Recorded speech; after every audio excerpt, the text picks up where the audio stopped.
ഞാനിപ്പോൾ ഉള്ളത് choice campaign study അബ്രോഡിന്റെ Angamaly ബ്രാഞ്ചിലാണ്.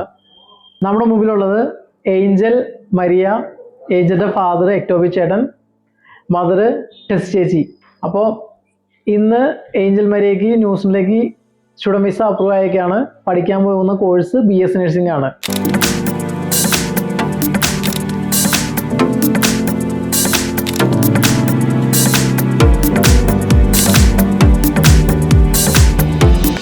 അപ്പോൾ നമുക്ക് ഏഞ്ചലിൻ്റെ അടുത്തും ഏഞ്ചലിൻ്റെ പാരൻസിൻ്റെ അടുത്തും ഇത്രയും നാളത്തുള്ള ഒരു എക്സ്പീരിയൻസ്, അതുപോലെ ന്യൂസിൻ്റെ തിരഞ്ഞെടുക്കാനുള്ള കാരണങ്ങൾ, ബാക്കി എല്ലാ കാര്യങ്ങളും നമുക്ക് ചോദിച്ചറിയാം. Hi Angel. Hi. Congrats. Thank you. Hi ചേട്ടാ. ഹായ്. അപ്പോൾ ഏഞ്ചൽ, ന്യൂസിലേക്ക് വരാനിരിക്കുന്ന സ്റ്റുഡൻസിന് കുറേ ഡൗട്ട്സും കൺസേൺ ഒക്കെ ഉണ്ടാവും. അപ്പോൾ നമുക്ക് ആ ഒരു ഡൗട്ടും കാര്യങ്ങളും എല്ലാം നമുക്ക് ഈ വീഡിയോയിലൂടെ ക്ലിയർ ചെയ്യാം. ഇപ്പോൾ ഏഞ്ചൽ എന്തുകൊണ്ടാണ് ന്യൂസിൻ്റെ ഒരു BS നഴ്സിംഗ് കോഴ്സ് തിരഞ്ഞെടുക്കാനുണ്ടായ ആ ഒരു റീസൺ? BSc നഴ്സിംഗ് കഴിഞ്ഞിട്ടുണ്ടെങ്കിൽ PR കിട്ടി നമുക്ക് അവിടെ സെറ്റിൽ ആവാം.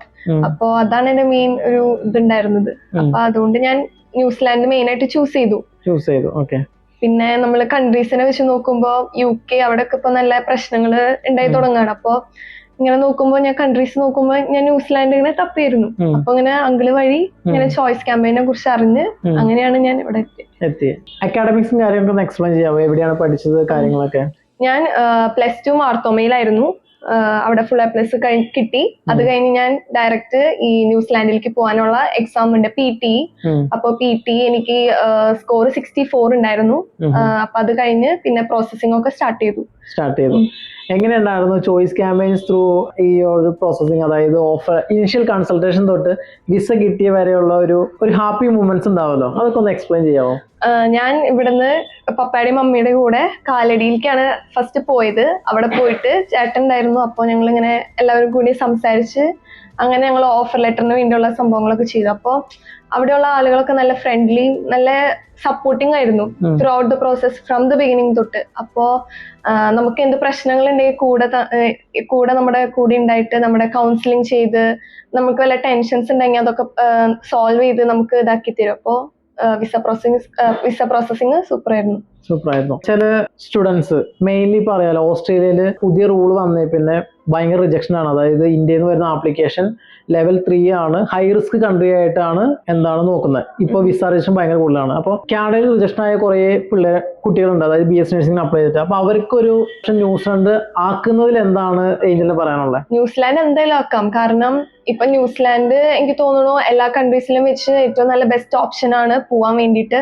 നമുക്ക് അവിടെ സെറ്റിൽ ആവാം. അപ്പൊ ഒരു നല്ല ഓപ്ഷൻ ആയിട്ട് എനിക്ക് തോന്നുന്നു.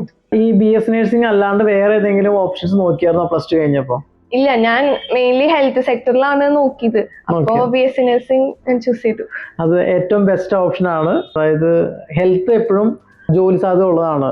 എപ്പോഴും രോഗികളുടെ എണ്ണം കൂടുന്നു, ഹോസ്പിറ്റലിന്റെ എണ്ണം കൂടുന്നു. അപ്പോൾ ഹെൽത്ത് എന്ന സ്റ്റുഡൻറ്റിന് ഒത്തിരി ഫ്യൂച്ചറുള്ള ഒരു ഓപ്ഷൻ ആണ്. അപ്പോൾ ഗുഡ് ഡിസിഷൻ തന്നെയാണ്. ഇനി ഫാദറിലേക്ക് 2 ക്വസ്റ്റ്യൻ ചോദിക്കാം. മോക്ക് ഇപ്പോൾ സ്റ്റുഡന്റ് വിസ അപ്രൂവ് ആയേക്കാണ്. ഹാപ്പിയാണോ? ഹാപ്പിയാണ്. എങ്ങനെ ഉണ്ടായിരുന്നു throughout the process? Choice ക്യാമ്പയിൻസിന്റെ ഒരു ഇന്ററാക്ഷൻ, അതല്ലെങ്കിൽ ഹെൽപ്പ്, അങ്ങനെ കമ്മ്യൂണിക്കേഷൻ, ഇതൊക്കെ എങ്ങനെ ഉണ്ടായിരുന്നു? ചോയ്സ് ക്യാമ്പയിനെ കുറിച്ച് പറയുമ്പോൾ എനിക്ക് ഇതിനെ കുറിച്ചൊന്നും അറിയില്ലായിരുന്നു. എന്റെ ഒരു പെങ്ങളെ കിട്ടിയ ഒരു അലീനായിട്ടാണ്, അതായത് ഷാജുലിയൻ, എന്റെ മേമയുടെ മോളെ കല്യാണം കഴിച്ചതാണ് ജിൻസൺ. ഇതിന്റെ പറഞ്ഞു കഴിഞ്ഞാൽ എല്ലാവർക്കും അതിന്റെ നന്ദിയും കടപ്പാടും ഉണ്ട് എനിക്ക്. ഹാപ്പിയാണ്. ആദ്യം തന്നെ ദൈവത്തോട് നന്ദിയായിരുന്നു. ഇനി ടെസ്റ്റ് ചെയ്തിട്ട് 2 ക്വസ്റ്റ്യൻ ചോദിക്കട്ടെ. BS നഴ്സിംഗ് പഠിക്കണമെന്ന് ഏഞ്ചൽ പറഞ്ഞപ്പോ ആദ്യം എന്താ വെച്ച് പറഞ്ഞു? അയ്യോ പോണ്ടെന്ന് പറഞ്ഞോ? പോക്കോളാനാ പറഞ്ഞു. ഭയങ്കര ഹാപ്പി ആയിരുന്നു. ഓക്കെ. അപ്പോൾ കുറെ സ്റ്റുഡൻസ് ഇപ്പോൾ +2 കഴിഞ്ഞിട്ട് BS നഴ്സിംഗ് നാട്ടിൽ പഠിക്കുന്നുണ്ട്, കുറെ പേര് അബ്രോഡിൽ പഠിക്കുന്നുണ്ട്. മെയിൻലി കൂടുതൽ സ്റ്റുഡൻസ് പോകുന്നത് ന്യൂസിലൻഡിലേക്കാണ്. കാരണം പ്രോസസ്സിംഗ് അതേപോലെ ഫീസും കമ്പാരിറ്റീവ്ലി കുറവായതുകൊണ്ട്. അങ്ങനെ നോക്കി കഴിയുമ്പോൾ ചേച്ചി ഒരു ഡിസിഷൻ കൊടുത്തത് നമുക്ക് നാട്ടിൽ പഠിക്കാലോ കുറച്ച് ഫീസിന്, അപ്പൊ പിന്നെ അവിടെ പോയി പഠിക്കണം, അങ്ങനെ എന്തെങ്കിലും ക്വസ്റ്റ്യൻ ചോദിച്ചായിരുന്നോ? ഇല്ല, ഞാൻ അവളോട് പറഞ്ഞു ഇതാണ് നമുക്ക് നല്ലൊരു ഓപ്ഷൻ, ചേട്ടനുള്ള കാരണം നമുക്ക് ഒന്നുകൊണ്ടും പേടിക്കണ്ടായിരുന്നു, ഇതാണ് നല്ലതെന്നാണ് അവളുടെ അടുത്ത് പറഞ്ഞത്. പിന്നെ ഫണ്ടിങ്ങും കാര്യങ്ങളൊക്കെ എങ്ങനെയായിരുന്നു ചെയ്തായിരുന്നു? അതായത് പ്രോസസ്സിംഗ് വേണ്ടിട്ട് കുറെ ഫണ്ടിങ് ഒക്കെ ഉണ്ടല്ലോ, അപ്പൊ അതൊക്കെ എങ്ങനെയാണ്? എഡ്യൂക്കേഷൻ ലോൺ ആണോ, ഫണ്ടിങ് ആണോ? ഫണ്ടിങ് ഇപ്പൊ കുറച്ച് എഡ്യൂക്കേഷൻ ലോൺ എടുത്തിട്ടുണ്ടായിരുന്നു, പിന്നെ കുറച്ച് പപ്പയുടെ FD ആയിട്ടും സേവിങ്സ് അക്കൗണ്ടിലായിട്ട് അങ്ങനെ ഇട്ടു. കാണിച്ചായിരുന്നു. പിന്നെ നമുക്ക് വരുന്ന കുറേ ഇഷ്യൂസ് എന്ന് പറയാം.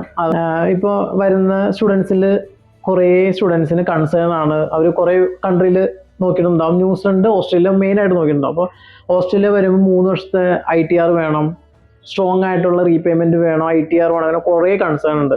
ന്യൂസിലൻഡ് നോക്കി കഴിഞ്ഞപ്പോൾ അത് എങ്ങനെ എക്സ്പീരിയൻസ് ചെയ്തേ? ന്യൂസിലാൻഡ് ആക്ച്വലി ITR ഇല്ലാണ്ട് പോവാൻ പറ്റും. അപ്പൊ നമ്മുടെ പേപ്പേഴ്സ് ഒക്കെ കറക്റ്റ് ആയിട്ടുണ്ടെങ്കിൽ നമുക്ക് ഉറപ്പായിട്ടും പോകാൻ പറ്റും. നമ്മൾ വഴി പ്രോസസ്സിങ് ചെയ്യുന്ന സ്റ്റുഡൻസ് ഏറ്റവും ഹാപ്പി ആകുന്നത് വിസ പ്രോസസ്സിങ് സ്റ്റേജിലാണ്. ആ പ്രോസസ്സിനെ കുറിച്ച് എങ്ങനെയാണ്? നല്ല ഹെൽപ്ഫുൾ ആയിരുന്നോ? സ്ട്രെസ്ഡ് ആയിരുന്നോ? എങ്ങനെയായിരുന്നു? എന്താ ഫീൽ ചെയ്തേ? വിസ പ്രോസസ്സിങ് ഹെൽപ്ഫുൾ ആയിരുന്നു. നമ്മൾ ആ പ്രോസസ്സിൽ കൂടെ പോകുമ്പോൾ നമുക്ക് ഇങ്ങനെ കുറച്ച് ടെൻഷനൊക്കെ ഉണ്ടായിരുന്നു.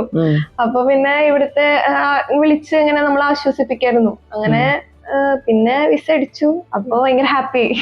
പിന്നെ കുറെ സ്റ്റുഡൻസിന് അറിയാൻ പാടാത്തൊരു കാര്യമാണ് ന്യൂസിലൻഡിലേക്ക് വിസ കിട്ടി കഴിഞ്ഞിട്ട് ഫീസ് അടച്ചാൽ മതി എന്ന്. ഏഞ്ചലിന്റെ കേസിൽ എങ്ങനെയായിരുന്നു? എന്റെ വിസ അടിച്ചു കഴിഞ്ഞിട്ടാണ് ഞാൻ ഫീസ് അടച്ചത്. അപ്പൊ പാരന്റ്സിന് അധികം ടെൻഷൻ ഉണ്ടായില്ല. അതായത് നമുക്ക് വിസ കിട്ടി കഴിഞ്ഞിട്ട് മാത്രം ഫീസ് അടച്ചാൽ മതി. അപ്പൊ എപ്പോഴും പാരന്റ്സിന് അത്ര കൺസേൺ ഉണ്ടാവില്ല, അയ്യോ എന്റെ കാശ് പോകുമോ, അതല്ലെങ്കിൽ വിസ കിട്ടില്ലെങ്കിൽ എന്ത് ചെയ്യും, അങ്ങനെ ടെൻഷൻ. എല്ലാ പ്രോസസ്സിംഗ് കഴിഞ്ഞിട്ടാണ് നമ്മൾ ഫീസ് അടച്ചത് കോളേജിലേക്ക്. ഓക്കെ, ചേട്ടൻ അതില് ഹാപ്പി ആയിരുന്നു. എനിക്ക് ഓർമ്മയുണ്ട്, അതായത് വന്ന സമയത്ത് പറഞ്ഞത് അയ്യോ നമ്മൾ വിസയ്ക്ക് മുമ്പ് ഫീസ് അടയ്ക്കണോ, ഓസ്ട്രേലിയ അന്വേഷിച്ചപ്പോൾ അങ്ങനെയായിരുന്നു. അപ്പോൾ അതുകൊണ്ട് ഓസ്ട്രേലിയ ഞങ്ങൾ വേണ്ടാന്ന് വെച്ചു. പിന്നെ അവിടെ ITR ഒത്തിരി വേണമെന്ന് പറഞ്ഞു, റീപേയ്മെന്റ് വേണമെന്ന് പറഞ്ഞു. അപ്പോൾ ഞങ്ങൾ ന്യൂസിലൻഡും ഓസ്ട്രേലിയയും കമ്പാരിസൺ ചെയ്ത് നോക്കിയപ്പോൾ ന്യൂസിലൻഡാണ് ബെറ്റർ എന്ന് തോന്നിയായിരുന്നു എന്ന് പറഞ്ഞ ഓർമ്മയുണ്ട്. അപ്പൊ ആ ഡിസിഷൻ എന്ത് വേണ്ടും നല്ലതായിരുന്നു. ഏഞ്ചൽ പറഞ്ഞല്ലോ, അതായത് ഓസ്ട്രേലിയയും ന്യൂസിലൻഡും ആണ് BS നഴ്സിംഗ് പഠിക്കാൻ വേണ്ടിയിട്ട് കൂടുതൽ പ്രിഫറൻസ് നൽകിയെന്ന്. അപ്പൊ ഓസ്ട്രേലിയ എടുക്കാണ്ട് എന്തുകൊണ്ടാണ് ന്യൂസിലൻഡ് തന്നെ പ്രോസസ് ചെയ്യാൻ റീസൺസ്? ഓസ്ട്രേലിയയിൽ ITR ഇമ്പോർട്ടന്റ് ആണ്. പിന്നെ അവിടുത്തെ എഡ്യൂക്കേഷൻ സിസ്റ്റം ഒന്നുകൂടി ഡിഫിക്കൽട്ട് ആയിട്ട് തോന്നി അവിടുത്തെ യൂണിവേഴ്സിറ്റിയില്. പിന്നെ ഞാൻ ഈ ന്യൂസിലാൻഡിലെയും ഓസ്ട്രേലിയയിലെയും കോളേജസ് കമ്പയർ ചെയ്തു. അപ്പൊ എനിക്കൊരു നല്ല കോഴ്സ് സ്ട്രക്ചർ തോന്നിയത് ന്യൂസിലാൻഡിലെ യുക്കോൾ കോളേജിലാണ്. അപ്പൊ ഞാൻ ഇത് ചൂസ് ചെയ്തു. ഇനി ന്യൂസിലൻഡിലേക്ക് സ്റ്റുഡന്റ് വിസയ്ക്ക് നോക്കുവാൻ ഇരിക്കുന്ന സ്റ്റുഡൻസിന്റെ അടുത്ത് എന്താണ് ഏഞ്ചലിന് പറയാനുള്ളത്? സ്റ്റുഡൻസിനോട് നമുക്ക് ഫസ്റ്റ് നല്ല ടെൻഷനും ഇതൊക്കെ ഉണ്ടാവും, പക്ഷെ വിസ കിട്ടിക്കഴിയുമ്പോ നല്ല ഹാപ്പി ആയിരിക്കും. തുടക്കത്തിൽ നല്ല ടെൻഷൻ ഉണ്ടാവും, എന്താവും, അപ്രൂവൽ ആവോ, അങ്ങനൊക്കെ പേടി ഉണ്ടാവും. പക്ഷെ അവസാനം ആകുമ്പോഴത്തേക്കും നമ്മൾ വിസ കിട്ടിക്കഴിയുമ്പോ നല്ല ഹാപ്പി ആയിരിക്കും. അപ്പൊ ഏഞ്ചൽ, അടുത്തൊരു ക്വസ്റ്റ്യൻ നമുക്ക് ഇപ്പോഴും വേറെ ഫാമിലീസും അതുപോലെ സ്റ്റുഡൻസ് ചോദിക്കുന്നതാണ്. നമുക്ക് ഒത്തിരി ഏജൻസികൾ സ്റ്റഡി അബ്രോഡ് ചെയ്യുന്നവരുണ്ട്.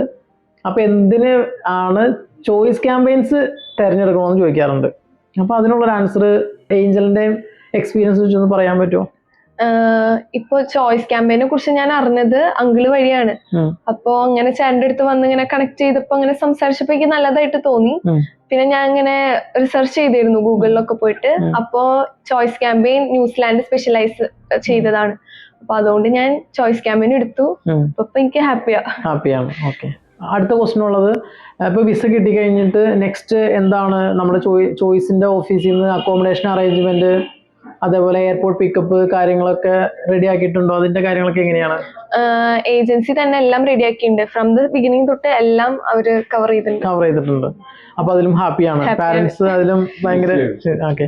പാരന്റ്സിനുള്ള മെയിൻ കൺസേൺ വിസ കിട്ടി കഴിഞ്ഞിട്ട് നമ്മുടെ കുട്ടികൾ അവിടെ പോയിട്ട് എങ്ങനെയായിരിക്കും പഠിക്കാൻ വേണ്ടിയിട്ട്, അതല്ലെങ്കിൽ കോളേജിൽ നിന്ന് താമസിക്കുന്ന സ്ഥലത്തേക്ക് ഒത്തിരി ദൂരം ഉണ്ടാവോ, അതല്ലെങ്കിൽ പാർട്ട് ടൈം ജോലിയുടെ കാര്യങ്ങളൊക്കെ കുറെ കൺസേൺ ഉണ്ടാവും. അപ്പോൾ ചോയ്സ് ക്യാമ്പയിൻസും ടീം അതിനൊക്കെ നന്നായിട്ട് അസിസ്റ്റ് ചെയ്യുന്നത് ഞങ്ങൾ എക്സ്പെക്ട് ചെയ്യുന്നു. ഞങ്ങളുടെ ഒരു കുടുംബം പോലെ നിങ്ങളെ കാണുന്നു. ഞങ്ങളുടെ മക്കളെയൊക്കെ നല്ല വഴിക്ക് നയിക്കും, നല്ല വിദ്യാഭ്യാസം കൊടുക്കും, നല്ല ജോലി, നല്ല സ്റ്റേബിളായിട്ട് കിട്ടും എന്നുള്ള ഉറപ്പും കൂടി ഞങ്ങൾക്ക് തീർച്ചയായിട്ടും ഉണ്ട്. ഓക്കെ, എക്ടോബി ചേട്ടാ, ഏഞ്ചൽ, ബെസ്റ്റ് ചേച്ചി, അപ്പോൾ ഇത്രയും കാര്യങ്ങൾ നിങ്ങളുടെ എക്സ്പീരിയൻസ് നമ്മളുമായി ഷെയർ ചെയ്തതിൽ ഒത്തിരി താങ്ക്സ്. കൂടാതെ ഹാപ്പി ജേണി. Thank you. അപ്പോൾ ഞങ്ങൾ എല്ലാവരും ചോയ്സ് ക്യാമ്പയിൻ റെക്കമെൻഡ് ചെയ്യുന്നു.